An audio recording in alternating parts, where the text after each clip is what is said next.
and you, the survivors.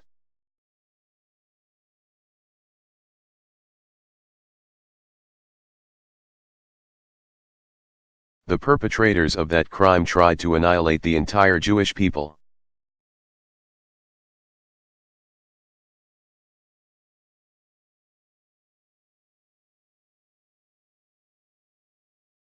But they failed.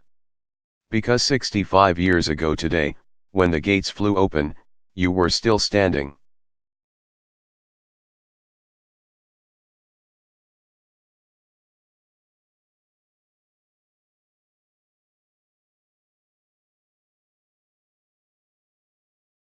And every day that you have lived, every child and grandchild that your families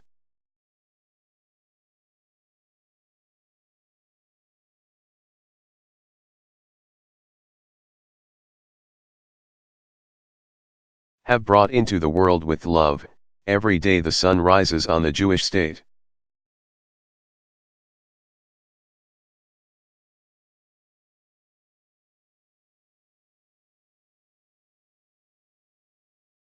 Of Israel, that is the ultimate rebuke to the ignorance and hatred of this place.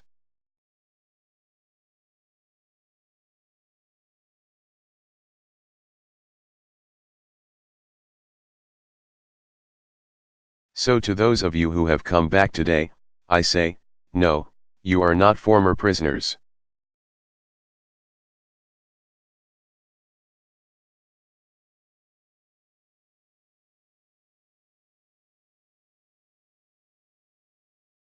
You are living memorials to the loved ones you left here.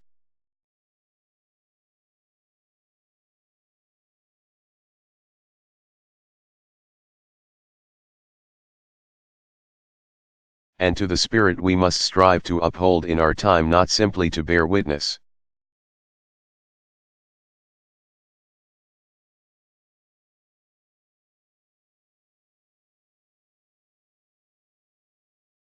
But to bear a burden, the burden of seeing our common humanity, of resisting anti-Semitism and ignorance in all its forms.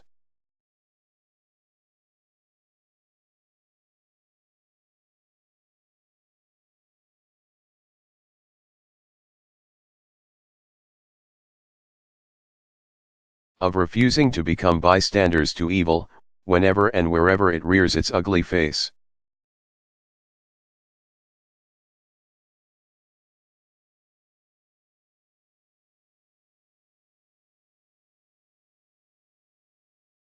Let that be the true meaning of Auschwitz.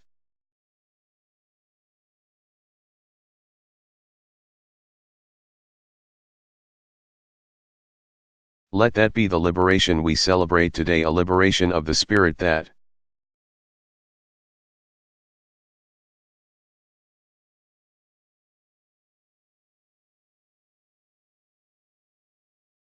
if embraced, can lead us all individuals and as nations to be among the righteous.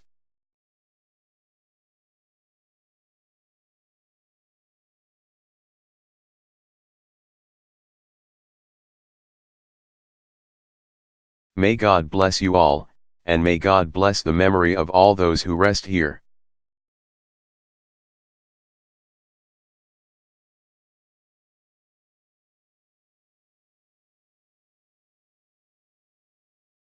Barack Obama.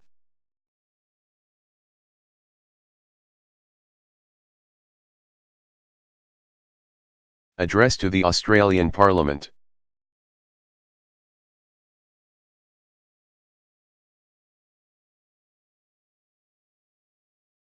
Delivered November 16, 2011, Canberra, Australia.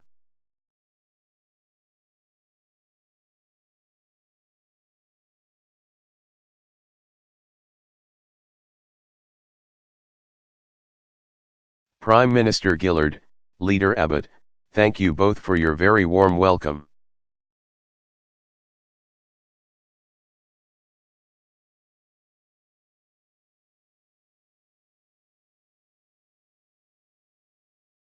Mr. Speaker, Mr. President, members of the House and Senate, ladies and gentlemen.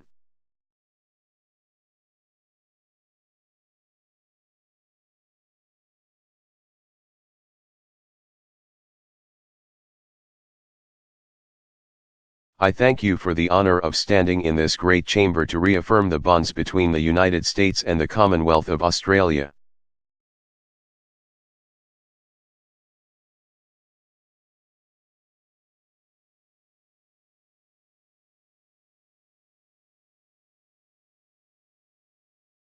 Two of the world's oldest democracies and two of the world's oldest friends.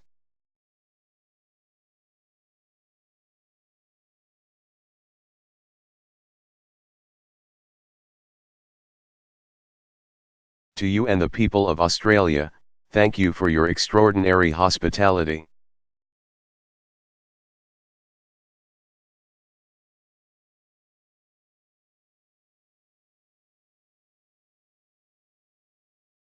And here, in this city, this ancient meeting place, I want to acknowledge the original inhabitants of this land.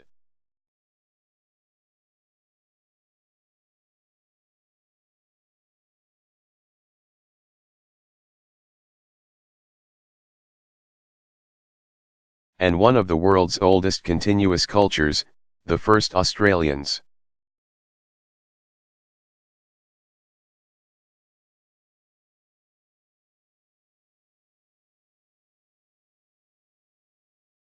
I first came to Australia as a child, traveling between my birthplace of Hawaii and Indonesia.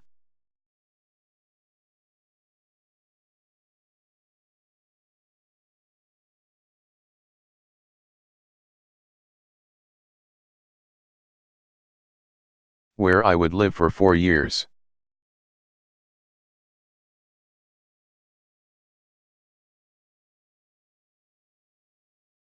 As an 8-year-old, I couldn't always understand your foreign language.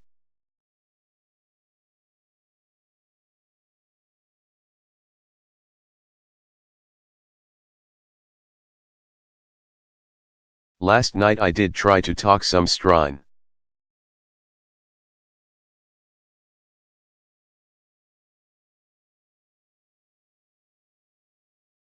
Today I don't want to subject you to any ear bashing.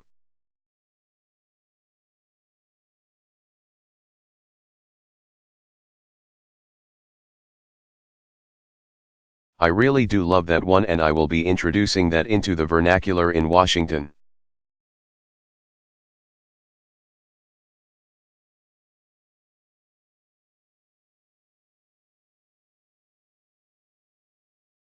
But to a young American boy, Australia and its people, your optimism.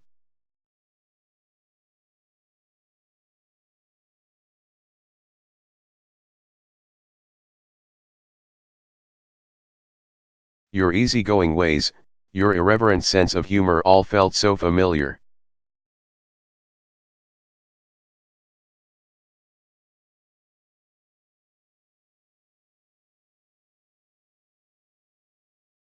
It felt like home. I've always wanted to return. I tried last year twice. But this is a lucky country.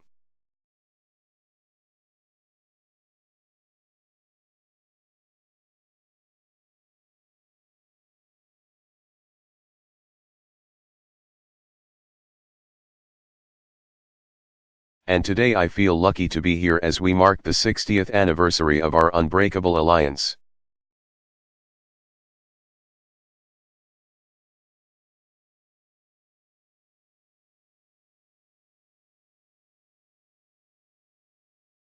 The bonds between us run deep.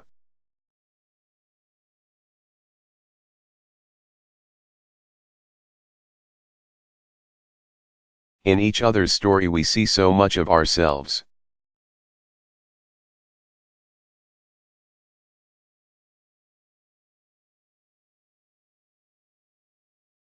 Ancestors who crossed vast oceans, some by choice, some in chains.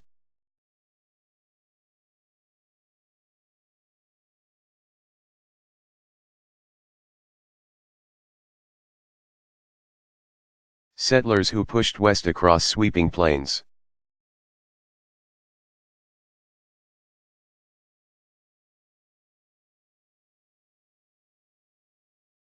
Dreamers who toiled with hearts and hands to lay railroads and to build cities.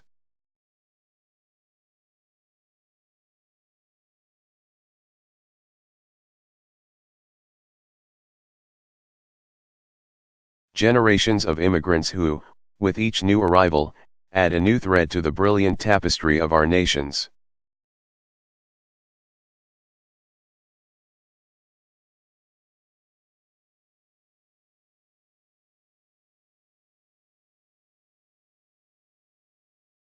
And we are citizens who live by a common creed no matter who you are.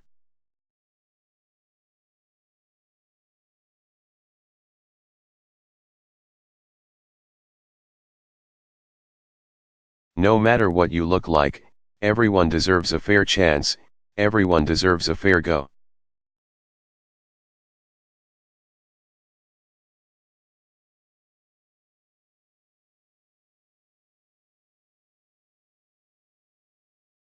Of course, progress in our society has not always come without tensions.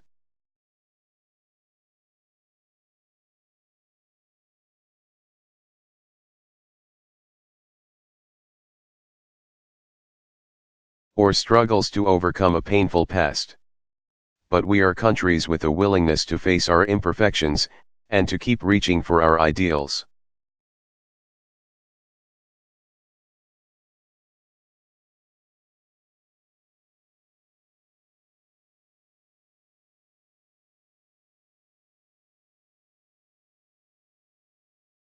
That's the spirit we saw in this chamber 3 years ago.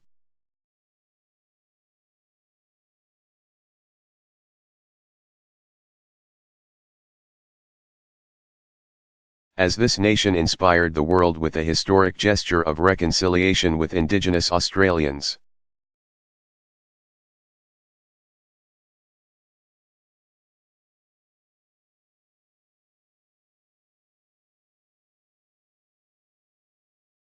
It's the spirit of progress, in America.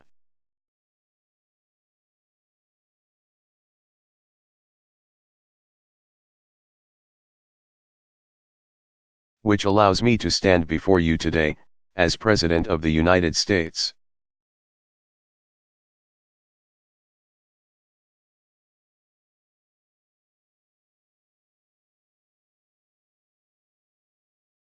And it's the spirit I'll see later today when I become the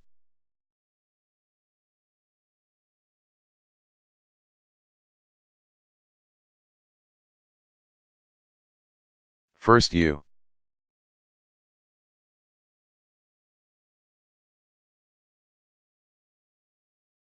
President to visit the Northern Territory, where I'll meet the traditional owners of the land.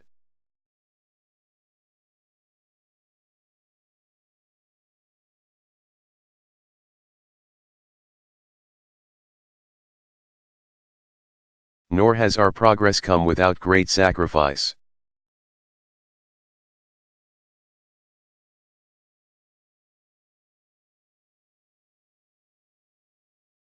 This morning, I was humbled and deeply moved by a visit to your war.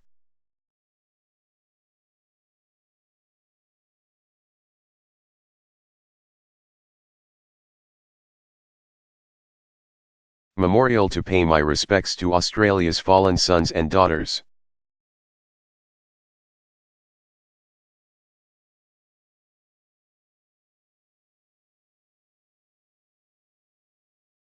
Later today, in Darwin, I'll join the Prime Minister in saluting our brave men and women in uniform.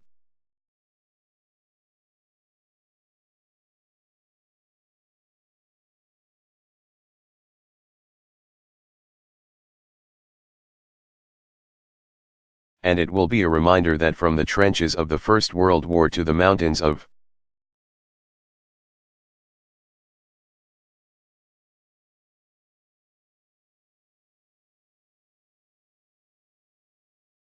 Afghanistan, Aussies and Americans have stood together, we have fought together.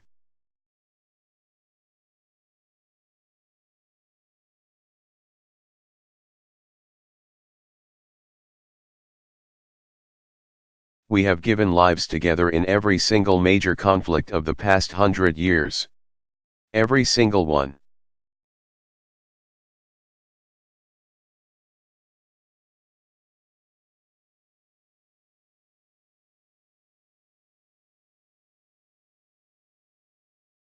This solidarity has sustained us through a difficult decade.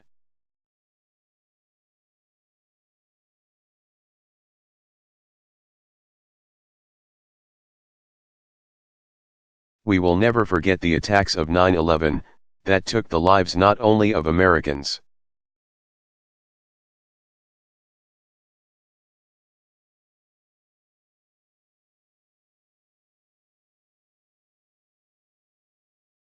But people from many nations, including Australia.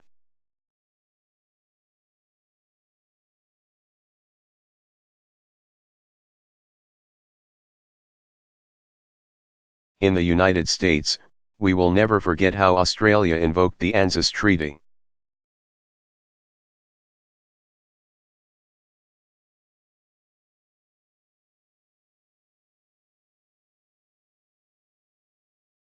For the first time ever showing that our two nations stood as one.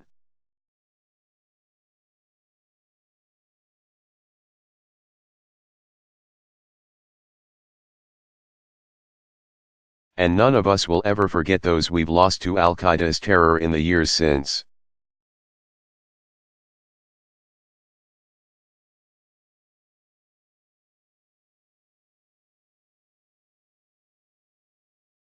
Including innocent Australians.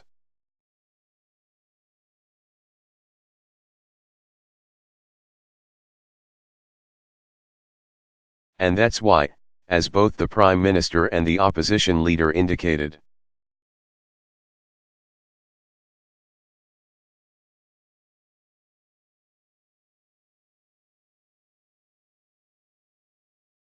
we are determined to succeed in Afghanistan.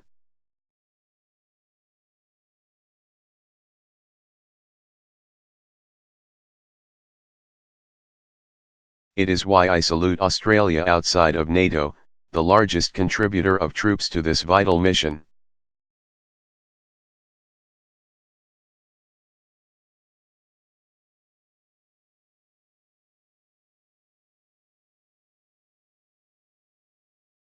And it's why we honor all those who have served there for our security, including 32 Australian patriots who gave their lives.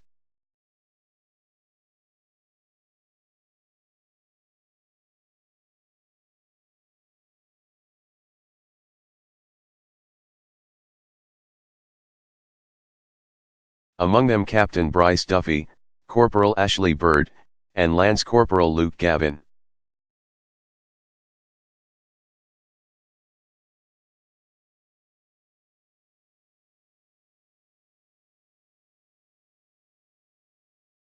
We will honor their sacrifice by making sure that Afghanistan is never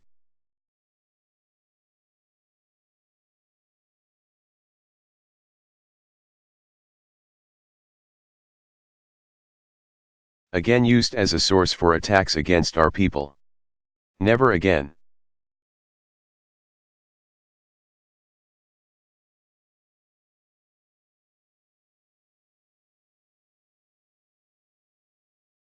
As two global partners, we stand up for the security and the dignity of people around the world.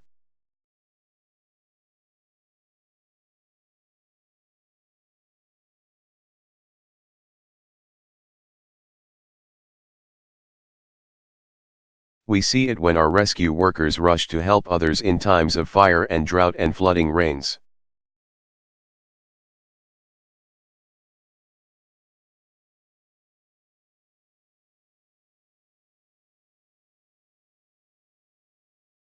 We see it when we partner to keep the peace from East Timor to the Balkans.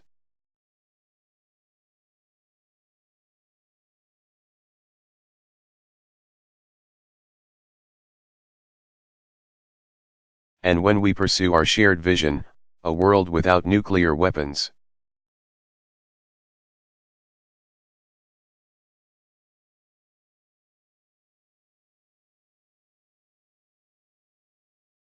We see it in the development that lifts up a child in Africa, the assistance that saves a family from famine.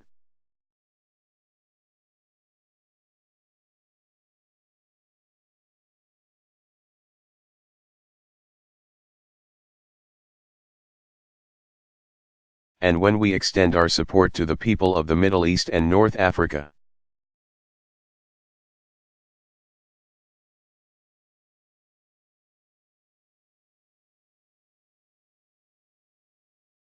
Who deserve the same liberty that allows us to gather in this great hall of democracy.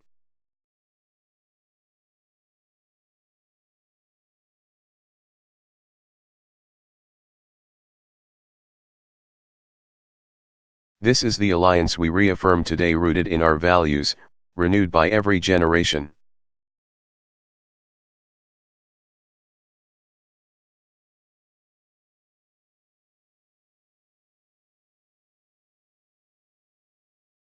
This is the partnership we worked to deepen over the past 3 years.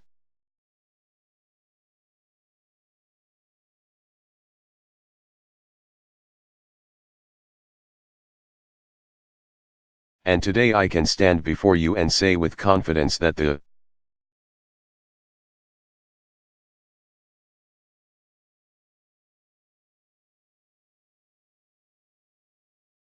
alliance between the United States and Australia has never been stronger.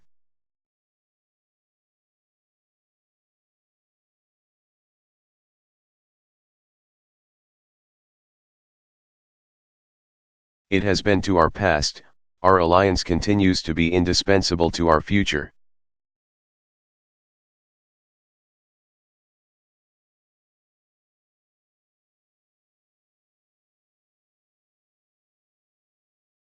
So here, among close friends, I'd like to address the larger purpose of my visit to this.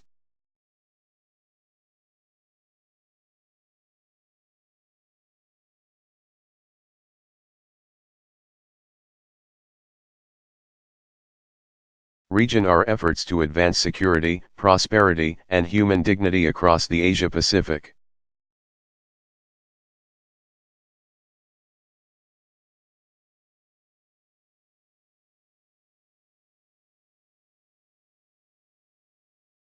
For the United States, this reflects a broader shift.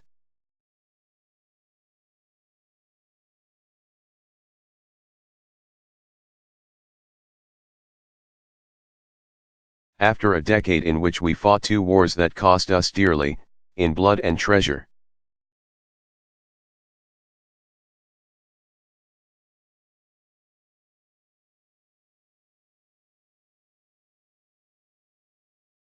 The United States is turning our attention to the vast potential of the Asia-Pacific region.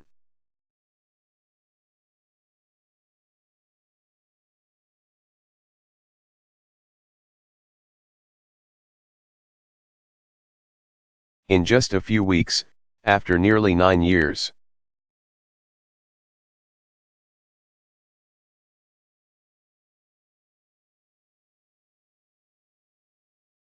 The last American troops will leave Iraq and our war there will be over.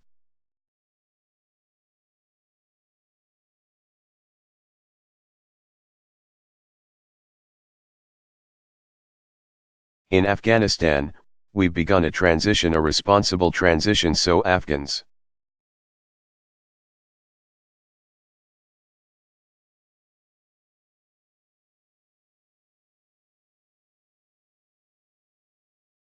Can take responsibility for their future, and so coalition forces can begin to draw down.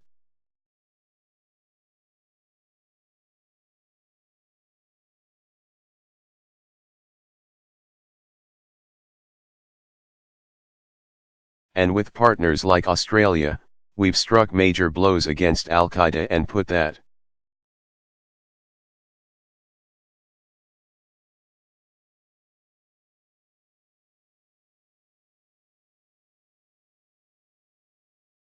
terrorist organization on the path to defeat, including delivering justice to Osama bin Laden.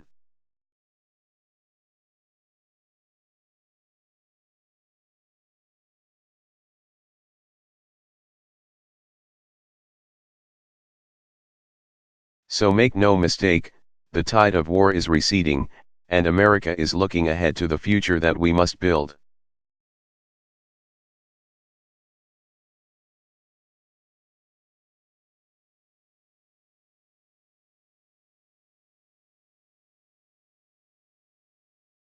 From Europe to the Americas, we've strengthened alliances and partnerships.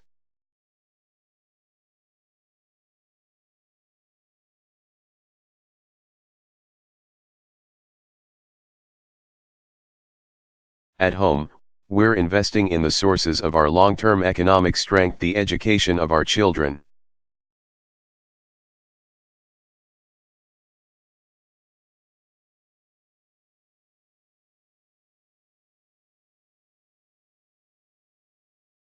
The training of our workers.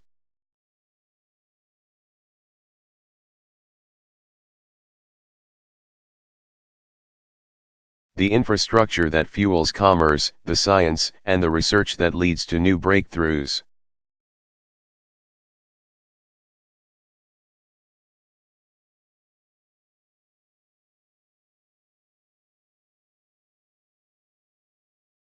We've made hard decisions to cut our deficit and put our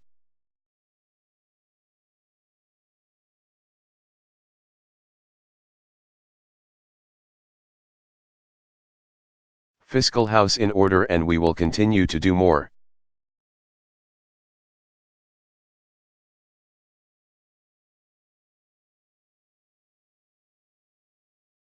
Because our economic strength at home is the foundation of our leadership in the world.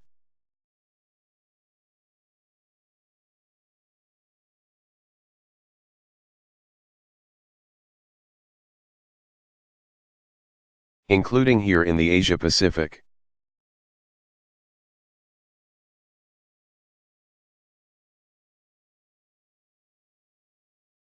Our new focus on this region reflects a fundamental truth: the United States has been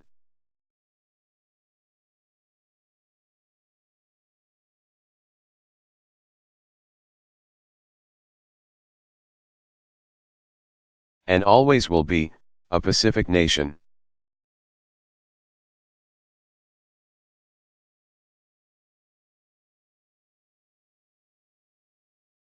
Asian immigrants helped build America, and millions of American families.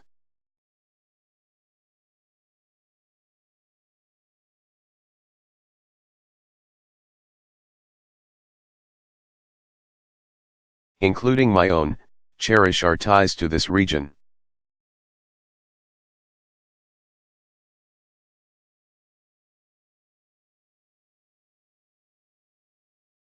From the bombing of Darwin to the liberation of Pacific Islands, from the rice paddies of Southeast Asia to a cold Korean peninsula.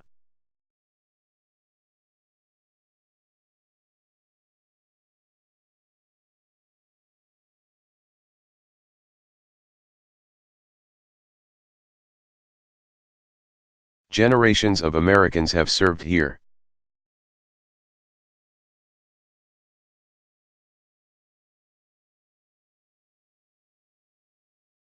And died here so democracies could take root, so economic miracles could lift hundreds of millions to prosperity.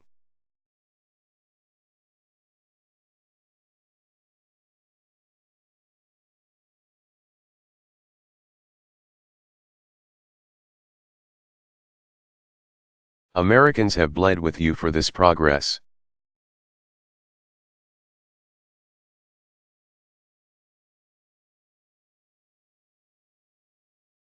And we will not allow it, we will never allow it to be reversed.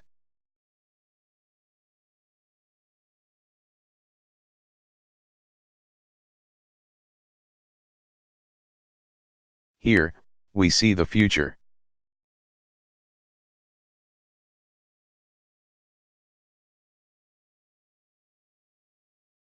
As the world's fastest growing region and home to more than half the global economy, the Asia Pacific is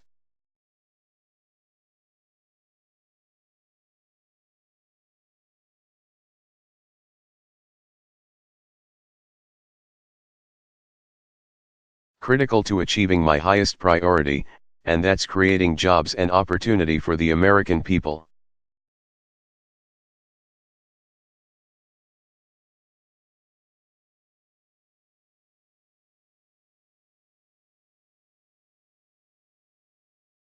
With most of the world's nuclear power and some half of humanity.